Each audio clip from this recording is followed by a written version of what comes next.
Hey guys, welcome back to the channel. I'm Katie from Mitza Creek Farm, and I'm down here in my basement. You can see I got this wall behind me all done, and I made quite a bit of progress down here, and so now it is time to start seeds. I started working on the oil tank that is in the basement. It's not used at all, and it turns out that the pipe that is attached to that pipe wrench right there is welded on. So that means that is being put on the back burner. And I want to get these perennials started now because I know that they needed to be started probably a few weeks ago. But you can see behind me, I have everything except for up to that point done.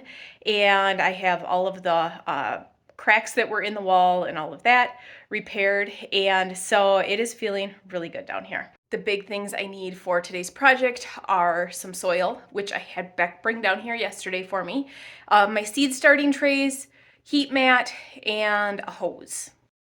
So my mom and my dad this fall got a whole bunch of stuff in here organized, and so I'm able to get everything's together for the most part except the stuff we put in after they got everything organized.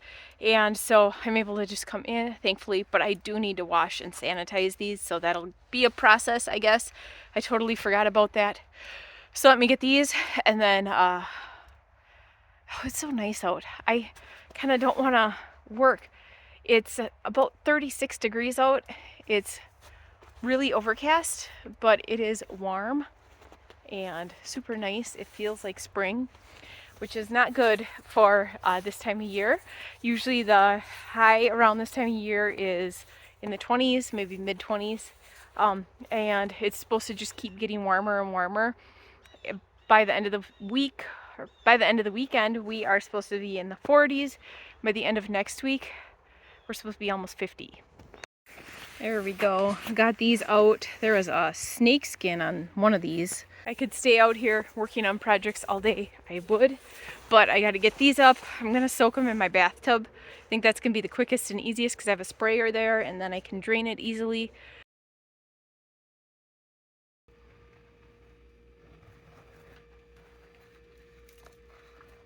I have a little potting station here because I had an extra shelf from my shelving rack.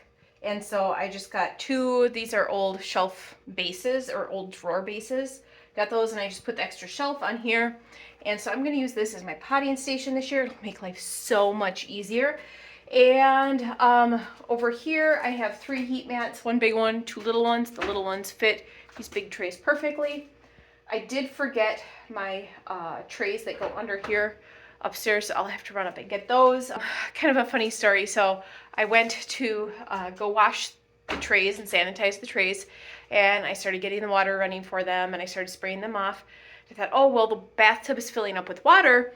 I'm gonna go get something started for supper. So I went in, I got something started for supper, got the stove going, and I thought, okay, it's gonna take, 20 minutes, whatever. So I thought I'd go back and forth between the two. And Beck had been out feeding cows, and he came in with an emergency. And then I looked out, and our wood stove for some reason was overheating, I think because it's so warm outside. And so I needed to take care of that.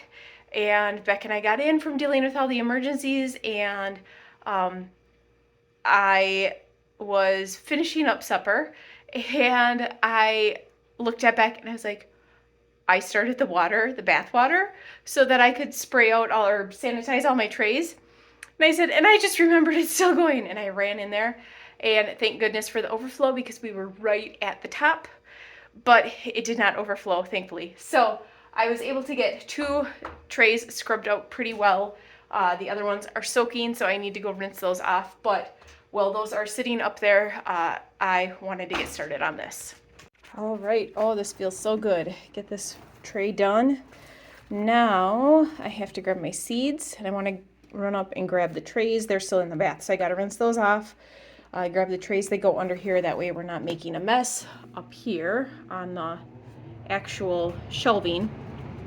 And then we can get started with planting. I am so excited to get this done.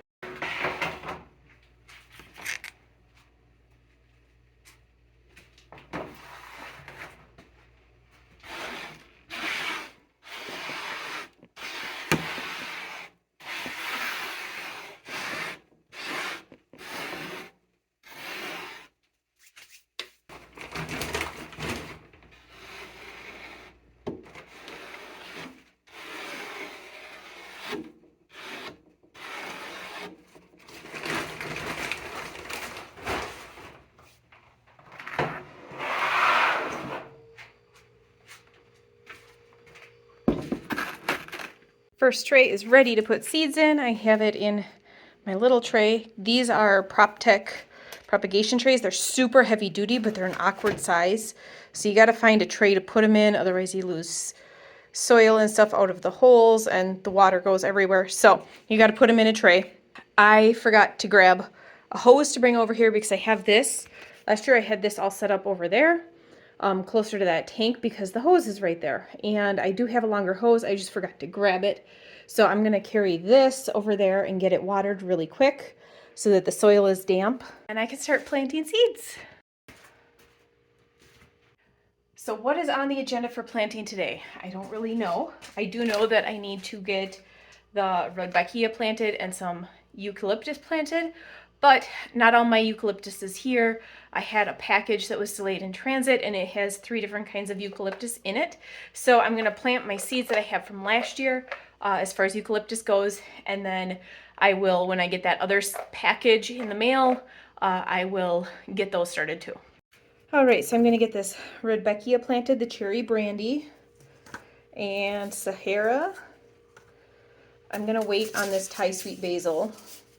Set that over there in that pile. Spielarten bee balm.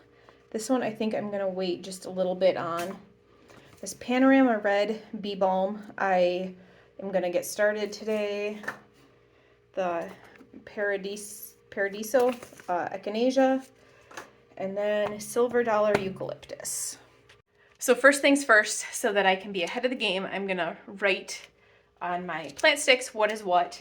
And this year I got these smaller size plant sticks. I just ordered these from Amazon. They're a lot thicker than what I'm used to and what I normally would want, but they're a lot smaller, and so they fit easier in these trays. And then I got little labels that would fit on them that go in my printer. And so then that way, when I'm doing all the tomatoes and that kind of stuff, I can put these in and just do the labels instead of handwriting everything. Normally I take and I cut my plant markers in half the long way to fit in here, and the thinner ones get really brittle, especially if they are over a year old. And so every year I've been having to buy new ones because the ones from the previous year are really brittle. So I am trying this year, and they weren't too expensive, and I ordered a couple hundred of them to start. But what I'm gonna do for these perennials that I'm starting right now, I'm actually just gonna do one per kind of row. Then that way I'm not wasting my time writing out this 8 gazillion times till I can print off the labels. When I go to pot them up, I'll take and put the labels in each individual pot for the ones I'm going to sell.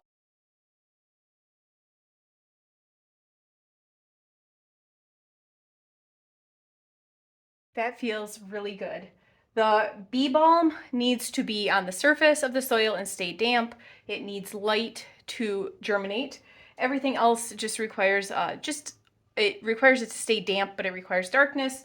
So I covered all of those seeds, left the bee balm out in the open, and I'm gonna leave them here for now because I grabbed a grow light so that it would have light to germinate. So I'm gonna leave that here for now.